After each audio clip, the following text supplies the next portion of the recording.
Steve, I think 2 years ago there was only 30,000 here for this event. Have you almost been taken aback a little bit by the way it's just grown over the last year and particularly this year? Yeah, I thought it was fantastic last year. I thought the bus ride in, speaking to a couple of boys, it felt like an international day. The streets were lined and things, and it's growing again. The occasion's fantastic, and 63,000 people, and I'm sure it'll grow from there. It's a great spectacle and 4 good teams, and it's a great day out, and it's growing year on year, which is great for our league. Steve, how much do your players enjoy the occasion? You're unbeaten at this venue. Yeah, it's a great venue for us.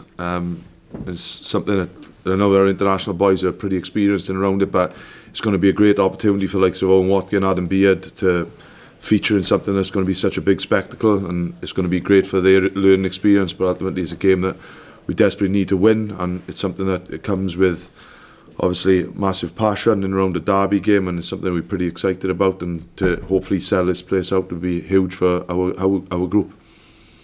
Kings, you experienced the London doubleheader and maybe the Premiership, how that grew from small acorns in the same way. Do you get a sense of the same thing happening here? Yeah, absolutely. It takes time, doesn't it? And even the Premiership finals, they started off at 25,000 a few years ago, 10 years ago, etc. But now it's a full house, and this will go the same way. I think the growth has been pretty quick as well. As what Steve said, really, it's a great occasion for the players to play here, especially with a young group like ours. To have the opportunity to play in the stadium is special. So it's definitely a focus change in the week. In a couple of years I've been involved, I've seen that, and it's the same starting this week as well. Wayne, never mind the occasion, you've got the most to gain or potentially the most to lose. Yeah, we certainly we have, with obviously Europe at stake for us in particular. We'd like to obviously get a result and hopefully put that to bed. We know it's going to be a massive challenge, and as the other boys have already stated, it's going to be a great occasion, and we're looking forward to it like all the other sides are. So, a huge occasion and a lot at stake. What did you make of the Dragons' performance last weekend? I think they were excellent.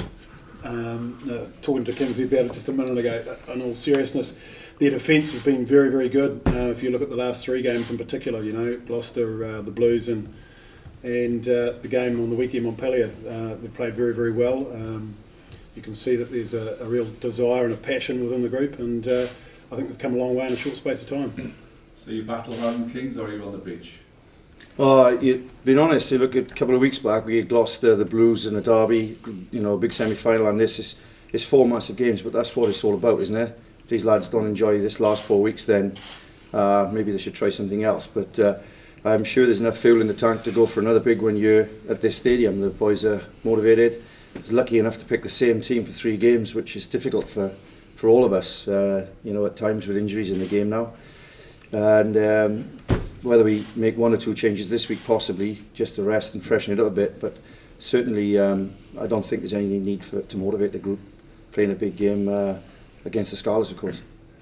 Danny, it's always going to be a big occasion, but realistically, do you think there'll be this much on it for your team maybe a month ago?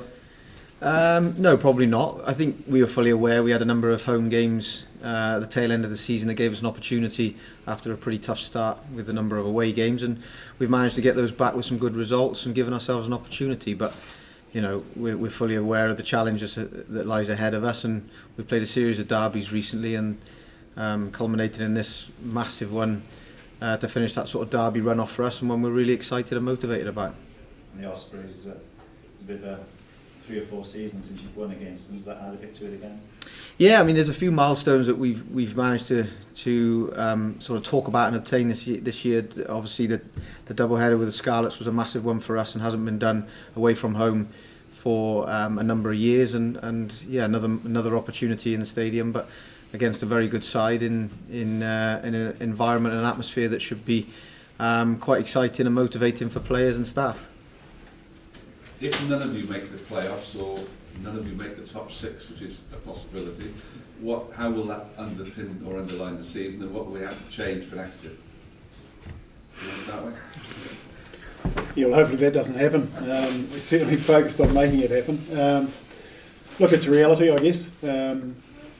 But no, for us it would be a disappointment. We've been in the top 4 right up until last week. We've had a few things to overcome in terms of guys being put out the early stage at the Rugby World Cup. Some good players, some class players obviously. And to be in that top 4 right throughout has been very pleasing. We haven't always played that well, but we've sort of eked out the wins where we've needed to.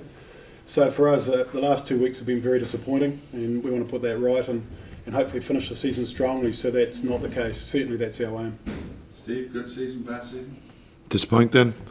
I think there's been ups and downs around the season. I thought, like, the European Cup campaign, I thought it ended on severe disappointment, but I thought some of the young grouping around beating the likes of Claremont, Bordeaux, Exeter at home was a real positive for us, but ultimately we've lost too many home games, and in particular the start of the season, so if we don't get into Europe or the top 6, it would definitely be a disappointing season for us. Danny, can you squeeze into the Champions Cup? Yeah, I think 2 wins. I think it's in our hands to do so. Obviously, there's the mathematical side of things to consider, but we've known from a number of weeks in now that they're must-win games each game that we play to give ourselves an opportunity to qualify. But what a place to be, especially in a derby against the Ospreys, where both sides are fighting for the same thing. It puts real excitement into the game, and like I said, we've led into this with a bit of form. Likewise of the Ospreys, it makes for a great occasion. Did you think at the start of the season you'd make the Champions Cup?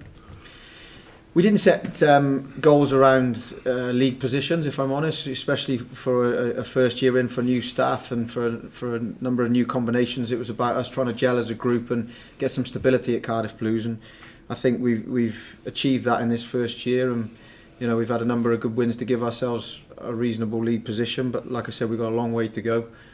If we were fortunate enough to perform well enough to nick 2 wins here and qualify, then fantastic, but then we know if that was done, we'd have a huge a huge battle in front of us through pre-season and gelling going into that competition that is the top end that we all want to be in. But I think the realism is it's baby steps, and we've taken a few baby steps this year in the right direction, but we know we've got a long way to go. Wayne, what's the latest regarding the fitness of Scott Williams and the likelihood of him playing a role on Saturday? He's training with us fully. He's training very, very well. He's just got one more test to go through on Thursday. Passes that, he'll be involved in the 23. There's a very strong likelihood that he will be. And a great boost to yourselves.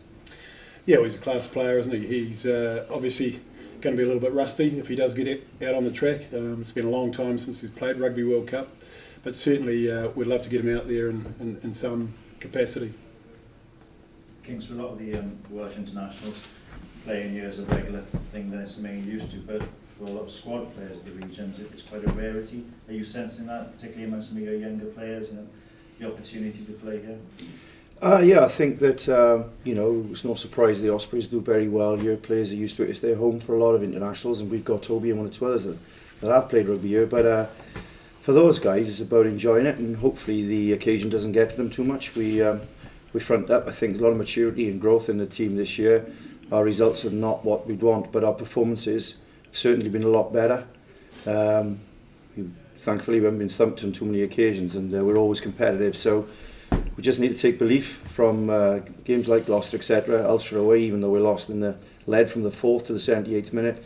But those are big games that we've got to take experience from, and hopefully, let's be honest, the Scarlets are a very good side. I know they had a hiccup in the last fortnight or so, but with so many players coming back from injuries, 6 nations, they get different challenges for the coaches there to get everybody on the same page.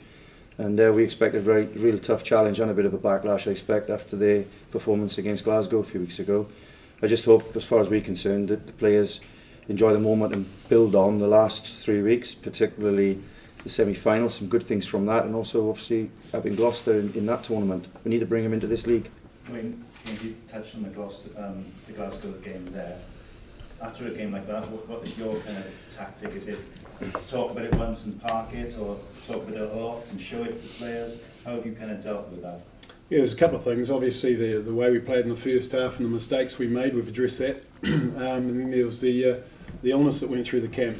Most of the guys are back to their normal body weights. Jack Ball's the only one that's still got a bit more weight to put on, but we have really had a good look at it, discussed it, put it to bed, and moved forward, and obviously looking forward to this occasion.